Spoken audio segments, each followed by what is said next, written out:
2 కోట్ల రూపాయలు ఇవ్వడానికి షెడ్యూల్ ప్రకారం నేను ఇస్తానని చెప్పేసి ఆయనే సొంత దస్తూరుతో రాసి ఇచ్చినటువంటి కాయంతో దానికి సంబంధించిన వాయిస్ కూడా మీకు వినిపిస్తాను. నేనేమి అసత్యాల ప్రచారం చేస్తలేదు.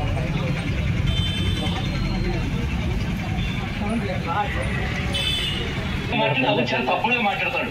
ఏ మడ్డ తీయకుండా తీసుకోమని నేను మాట చెప్తాను.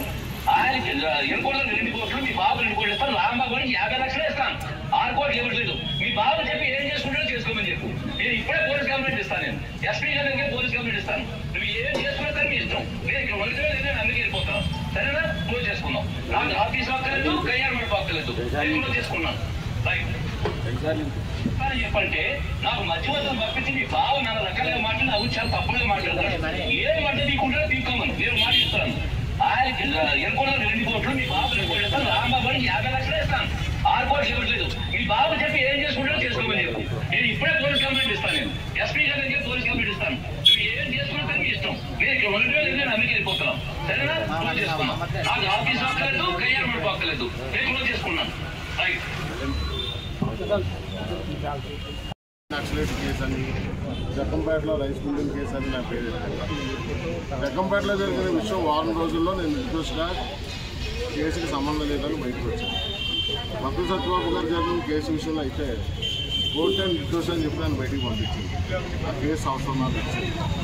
కోర్టే నన్ను నిర్దోషిగా బయటికి పంపించినప్పుడు నువ్వు ఒక పెద్ద ఆర్థిక నేరగాడు అయ్యి ఉండి నీకు ఎంతవరకు సంబంధం నా గురించి మాట్లాడలేదు. నేను ఏ రోజు ముందుకు రాలేదు. నువ్వేం పడ్డావో మీరేం పడ్డారో నాకు సంబంధం లేదు. గతంలో రియల్ ఎస్టేట్ వ్యాపారంలో వస్తుంది. నన్ను మోసం చేసావు, తర్వాత ఏమో మోసం చేసావు. కాబట్టి నేను అనేది ఒకటే, కంబాల అనే ఇంటి పేరు అది నాకు నిక్నేమో నువ్వు అనుకోవచ్చేమో.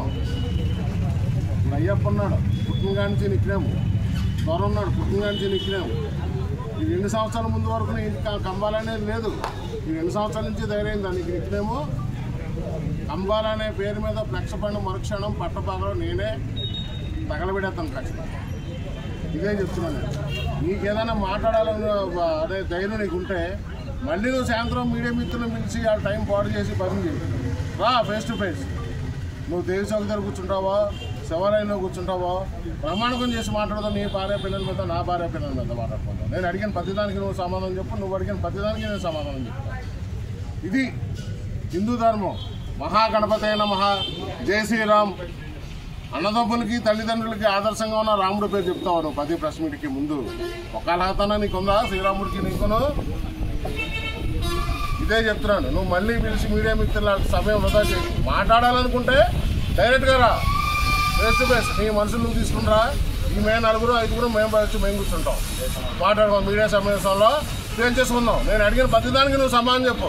నీ భార్య బిడ్డల మీద దేవుడి మీద ప్రమాణకం చేసి, నా భార్య బిడ్డల మీద నేను ప్రమాణకం చేసి నేను చెప్తాను సమాధానం అడిగిన ప్రతిదానికి. అంతేగాని సొల్లు తప్పుకో.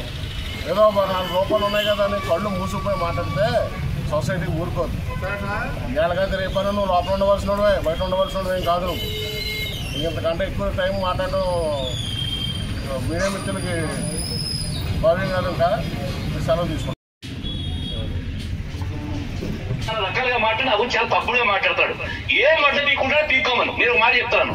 ఆయన 2 కోట్లు 2 కోట్లు మీ బాబు 2 కోట్లు ఇస్తాను. రాంబాబు గారికి 50 లక్షలు ఇస్తాను. 6 కోట్లు ఇవ్వట్లేదు. మీ బాబు చెప్పి ఏం చేసుకుంటారో చేసుకోమని చెప్పు. నేను ఇప్పుడే పోలీస్ కంప్లైంట్ ఇస్తాను. నేను ఎస్పీ గారి దగ్గర పోలీస్ కంప్లైంట్ ఇస్తాను. నువ్వు ఏం చేసుకుంటారో మీ ఇష్టం. నేను ఇక్కడ ఉండలేదు, నేను అందుకే వెళ్ళిపోతున్నాను. సరేనా? క్లోజ్ చేసుకుందాం. నాకు ఆఫీస్ అక్కర్లేదు, కళ్యాణ్ మండపం అక్కర్లేదు, నేను క్లోజ్ చేసుకున్నాను. రైట్. ప్రాణహానుంది, ప్రాణహానుంది, ప్రాణ